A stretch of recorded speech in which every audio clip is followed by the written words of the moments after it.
Hello everyone. আজি আপোনালোকৰ লগত এটা নতুন ভিডিও লৈ আহিছো। এয়া হৈছে নিউ দিল্লী বাঞ্জাৰাৰ বজাৰ গুৰগাঁৱত আছে। এখন বজাৰ হয়।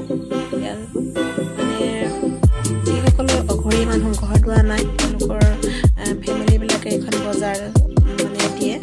বহুত ভাল লাগিলে ইয়াত বস্তুবিলাক মানে বহুত কম দামতে পায়। তেওঁলোকে নিজে মানে মাইকী মানুহবিলাকে হওক ফ্যামিলি গোটেই ল'ৰা ছোৱালী সকলোৱে মিলি এইবিলাক বস্তু বনায়, নিজ হাতেৰে বনায়। বহুত ভাল লাগিলে বজাৰখনৰ বস্তুবিলাক মানে আপুনি যি বিচাৰে তাকে পায়। এখন গুৰগাঁৱত আছে, গুৰগাঁৱত বাঞ্জাৰা বুলি কয়। এখন মানে আপোনাৰ যিসকল মানে ঘৰ দুৱাৰ নাই ধ্বংস কৰি থাকে এই বজাৰখনৰ কাষতে এই মানুহবিলাক বসবাস কৰি থাকে। মানে বহুত ভাল লাগিলে, কিন্তু আনিবলৈ অসুবিধা। বজাৰখনলৈ গৈ নিজকে ইমানেই ভাল লাগিলে, মানে বস্তুবিলাক এই প্ৰায় বস্তুখিনি মানে প্ৰয়োজনীয় বস্তুখিনিয়ে মানে তাত কম দামতে পায়। চব ঊণৰ কাপোৰবিলাকৰ ঊণৰ মানে ধৰক কাৰ্পেট চাৰ্পেট মানে যি বিচাৰে আপুনি সজোৱা বস্তু বেছি প্ৰায় ধুনীয়া প্ৰিণ্টেড আছে।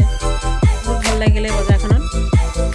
যদি দিল্লী যায় এই গুৰগাঁও এই বাঞ্জাৰা বজাৰখন আপোনালোকে এপাক ঘূৰি আহিব। সঁচাকৈ মনোমোহা জেগা বুলি ক'ব লাগিব। এই বজাৰখনত যি যাব সি আকৌ এবাৰ যাবলৈ মন যাব।